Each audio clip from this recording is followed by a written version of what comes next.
My dad works at NASA, the boy said proudly. And the whole class burst out laughing, including the teacher. Sounds unbelievable? It happened. In a third-grade classroom in Texas, one simple sentence shattered a child's confidence, until a man walked in with a NASA badge and changed everything. This isn't just a story about space. It's a story about truth, pride, and the cost of underestimating someone based on how they look or where they come from. As Dr. King once said, our lives begin to end the day we become silent about things that matter. And for one boy named Elijah, silence wasn't an option. This is a story that will hit you harder than a rocket launch. If this story stirs something in you, don't just scroll, drop a comment, hit that like button, and subscribe, because the next voice we lift up might be yours. Elijah Moore sat cross-legged on the multicolored classroom rug, the kind with faded letters of the alphabet lining the edges. It was career week at Lincoln Elementary in Houston, and the third-grade classroom buzzed with the usual anticipation. Kids whispered, giggled, and craned their necks toward the door, each time a parent walked in with props, briefcases, chef hats, even a firefighter's helmet. But Elijah sat still, gripping a folded-up piece of paper in his hand like it was gold. His eyes sparkled with something deeper than excitement. It was pride, hope, and just a little bit of fear. When Mr. Grant clapped his hands to regain control, the noise simmered.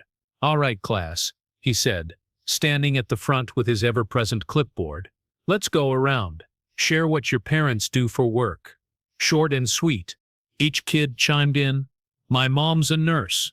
My dad drives a tow truck. My aunt's a chef." And then it was Elijah's turn. He sat up straighter, cleared his throat, and with his voice steady said, "My dad works at NASA."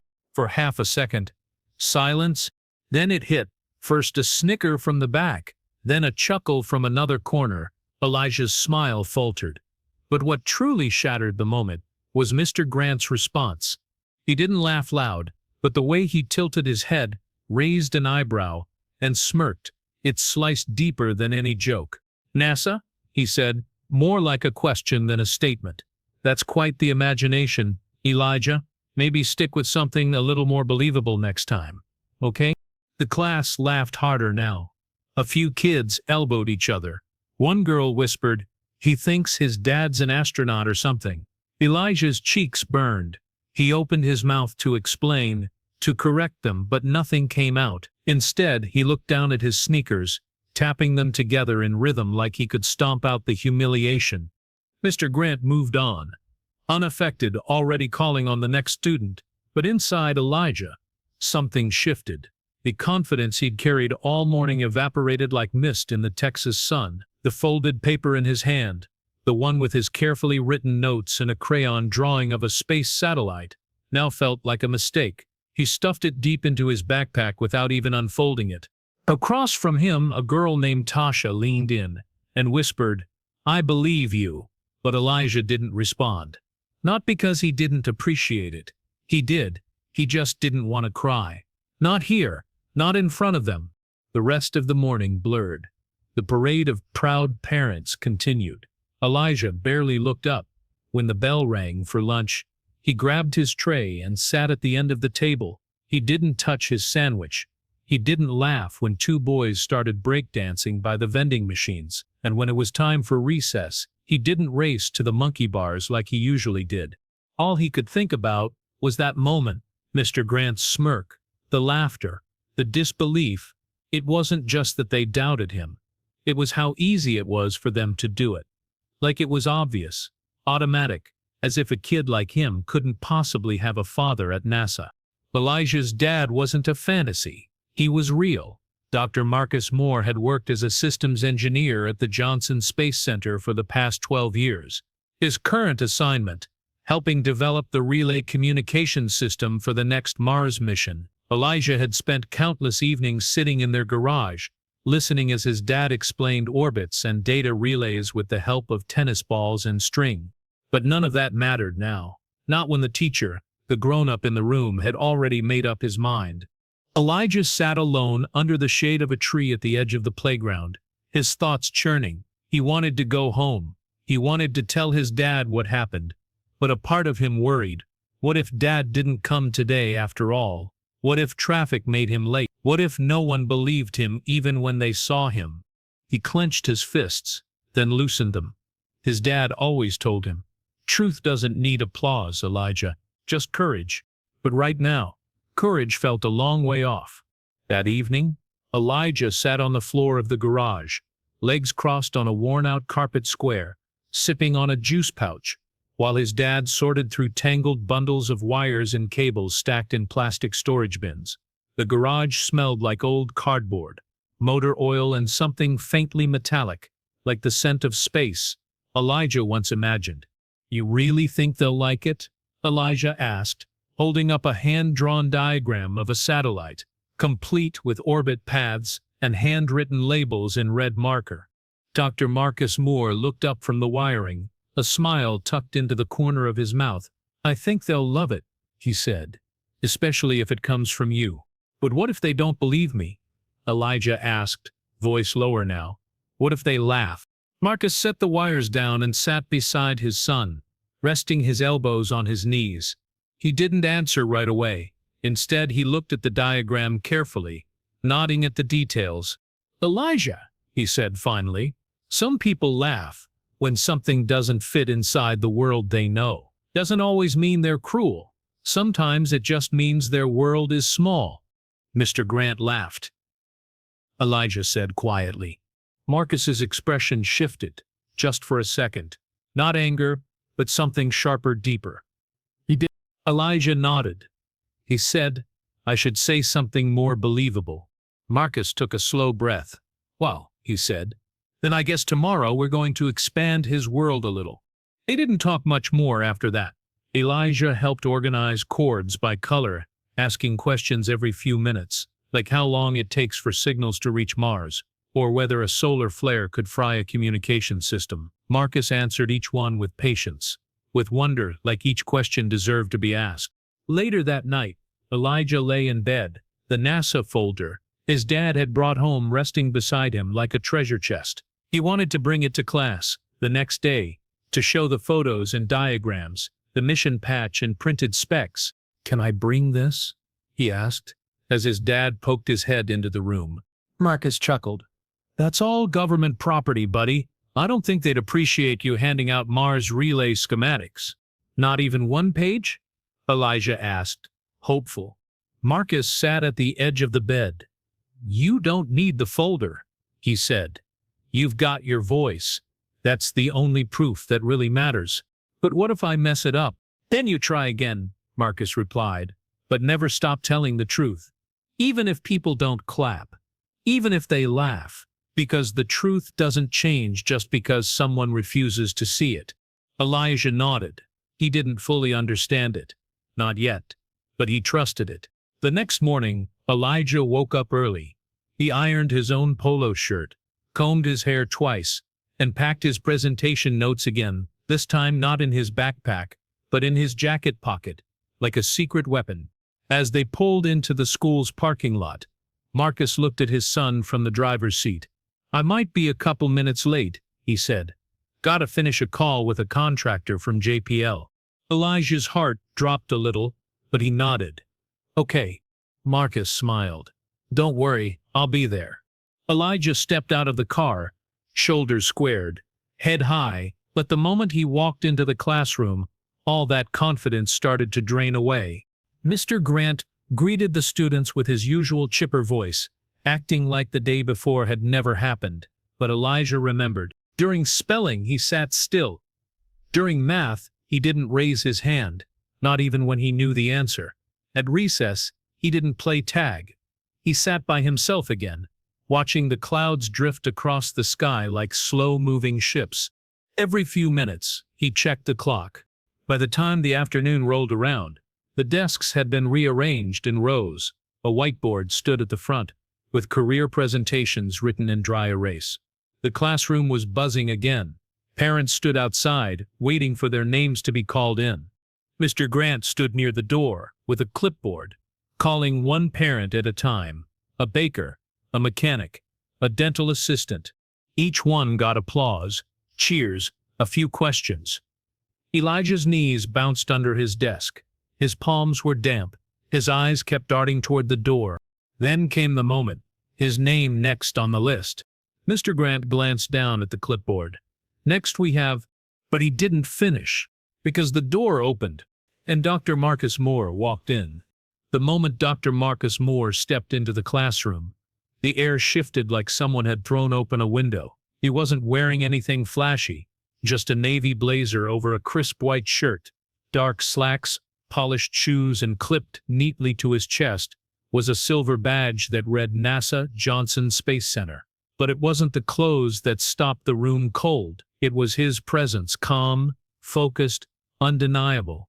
Elijah sat up so fast his chair scraped across the tile. His mouth opened, then closed. For a second he forgot how to breathe.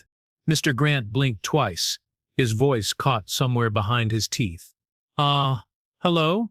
he said, eyes darting between the man at the door and the child in the third row. Dr. Moore nodded politely. "Good afternoon. I'm Dr. Marcus Moore. I work with NASA as a systems engineer. I help design the communication infrastructure that allows our spacecraft to stay in touch with Earth." Silence. Not awkward, not confused. Just stunned.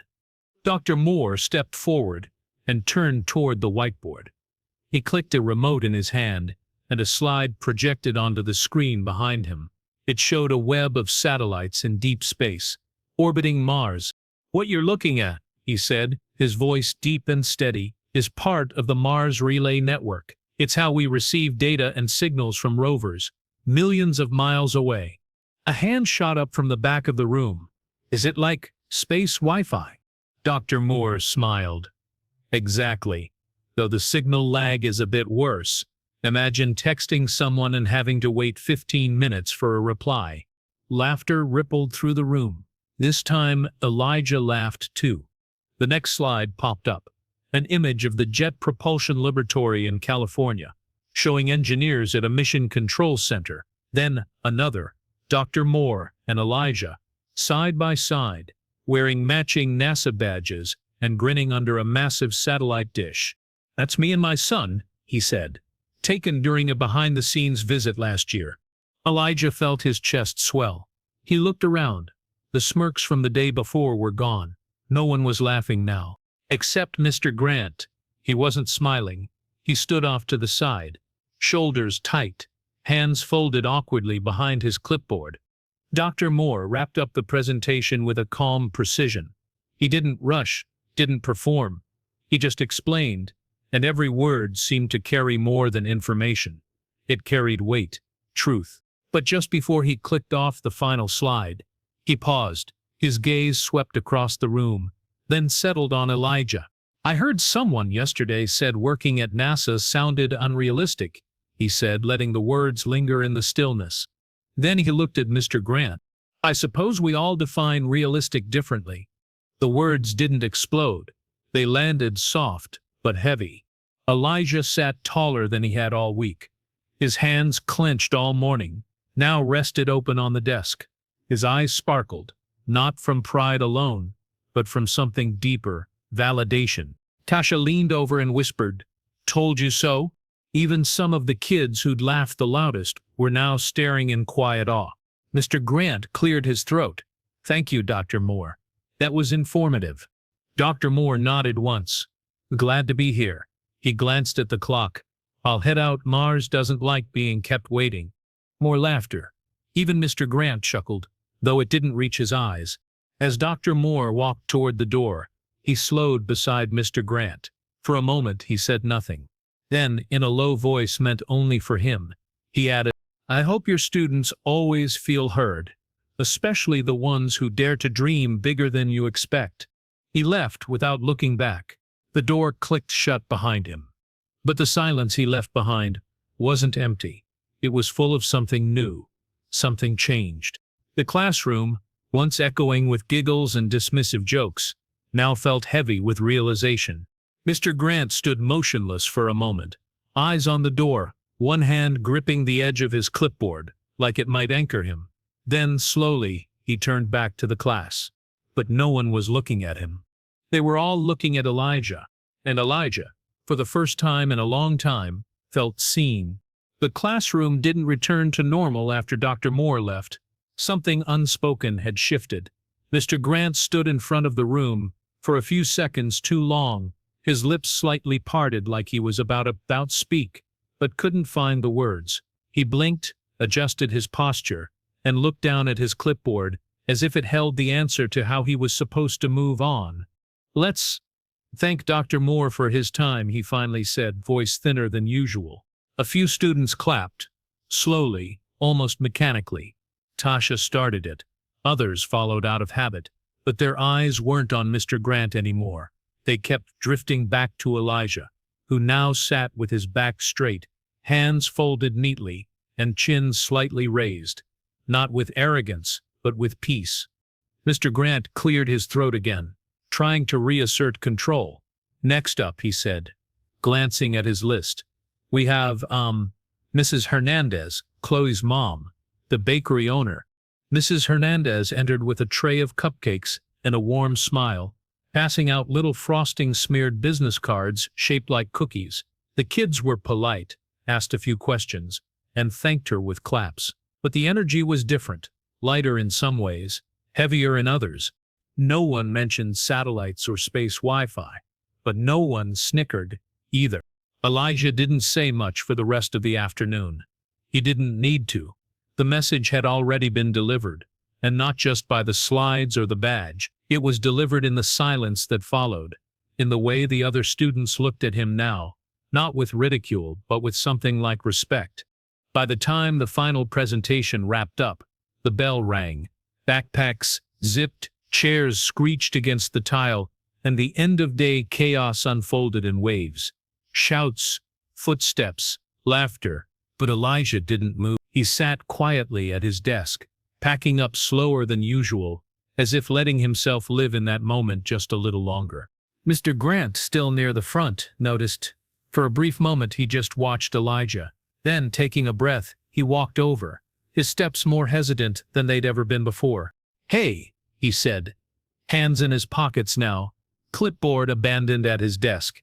"Your dad seems like a really impressive guy." Elijah didn't look up right away. He clicked his binder closed and stood, backpack slung over one shoulder. "He is," he said flatly. Mr. Grant nodded. "Yeah, I can see that. And, look, Elijah, I want to say, I may have jumped the gun the other day." Elijah raised an eyebrow, not speaking. "What I mean is," Mr. Grant trailed off, searching. "Sometimes adults, we make mistakes. We say things without realizing how they land. I shouldn't have laughed. I should have listened. That's on me." There was a long pause between them. Elijah didn't rush to respond. He let the silence stretch, let Mr. Grant sit in the discomfort. Then he said calmly, "But you didn't just not listen. You made it a joke, in front of everyone." Mr. Grant's face tightened at the truth of it. "Yeah," he admitted, nodding. "You're right, and I'm sorry for that. I don't expect you to forget it, but I do hope you'll let me do better moving forward." Elijah didn't smile. He didn't nod to make Mr. Grant feel better. He just looked at him for a moment, then walked toward the door. But just before leaving, he paused at the threshold, turned his head slightly, and said, "It wasn't my imagination. That really is my dad." And then he walked out. Mr. Grant stood alone in the middle of the classroom, the sound of children in the hallway fading like a tide pulling back. The desks were empty. The whiteboard still had the words "Career Presentations" written in blue marker, now slightly smudged at the edges. He sat down at his own desk, removed his glasses, and rubbed his eyes. What lingered wasn't embarrassment or shame. It was something deeper, a recognition of the damage a single moment can cause, and how easily an adult's words can bury or elevate a child's belief in themselves. Mr. Grant glanced at the door Elijah had just exited through. There are moments in a teacher's life that stick, that one would stick forever. That night, Elijah sat at the kitchen table with a bowl of cereal he'd insisted on having for dinner. Not because there wasn't other food, there was lasagna warming in the oven, but because he wanted the simple, something quiet. Across the room, Dr. Moore leaned against the kitchen counter, sipping from a chipped ceramic mug that said Space Nerd in faded blue letters. Neither of them spoke for a while. The room was filled with the low hum of the refrigerator, the occasional clink of Elijah's spoon against the bowl, and a kind of silence that wasn't awkward, just full. Finally, Elijah looked up. "Did you hear him?" Marcus raised an eyebrow. "Your teacher?" Elijah nodded. "When I said you worked at NASA," he laughed like it was a joke. Marcus didn't respond right away. He walked over, pulled out the chair across from his son, and sat down. His face was calm, but his eyes were serious. "Yeah," he said quietly. "I heard." Elijah's brow furrowed. "Why do people do that?" Marcus looked down at his mug, swirling the remaining coffee. "Because some folks only believe what they've seen before. If something doesn't fit inside their version of the world, they dismiss it. Sometimes it's not hate, it's just a kind of blindness. But whether it's hate or ignorance, it's not your job to make yourself smaller so they feel comfortable." Elijah stirred his cereal slowly. "I didn't feel smart anymore." Marcus leaned in. "You don't let someone else's doubt erase your truth. You know who you are. You know who I am. That's all that matters." Elijah nodded. "Not big, just enough." Then he pushed his bowl away and stood, wrapping his arms around his dad in a long, quiet hug. Marcus didn't say anything. He just held on. The next morning, something was different. Elijah walked into school with his head up, not defiant, not cocky, just solid, grounded. As he stepped into the classroom, he noticed it immediately. The way some kids looked at him now, not like before. No one laughed. No one whispered. One boy even slid over and offered him a seat beside him at the table. "Your dad's like legit NASA, huh?" he said, half in awe. Elijah shrugged. "Yeah." "Has he ever met an astronaut?" "A couple," Elijah replied, casually, "but he mostly works on deep space systems, communication stuff." The boy nodded, impressed. "Cool." At recess, a few more kids gathered around him. Someone asked if he could bring one of his dad's space tools to class next time. Elijah didn't brag, he just answered questions simply, then wandered off to the swings with Tasha, who walked beside him like always had. "They believe you now," she said, smiling. Elijah gave a half shrug. "They didn't have to." "No," she agreed, "but it's still nice." Back inside the school, Mr. Grant sat alone during lunch in the teacher's lounge. He held a folded piece of paper in his hand for a long time, before finally getting up, walking back to the classroom, and slipping it into Elijah's cubby. It wasn't typed. It wasn't formal. Just a small note on lined paper, written in neat penmanship. Elijah found it after lunch. He opened it, read it once, and didn't smile, didn't read it again. The note said, "Elijah, I was wrong. You should never have had to prove anything to us. Keep dreaming big, Mr. Grant." Elijah folded the paper, slipped it into his backpack, and zipped it closed. He didn't need the apology, but maybe someone else needed to write it. Later that day, when the final bell rang, Elijah walked out of the classroom quietly. He didn't rush. He didn't try to stand out, but he also didn't look down or shrink back.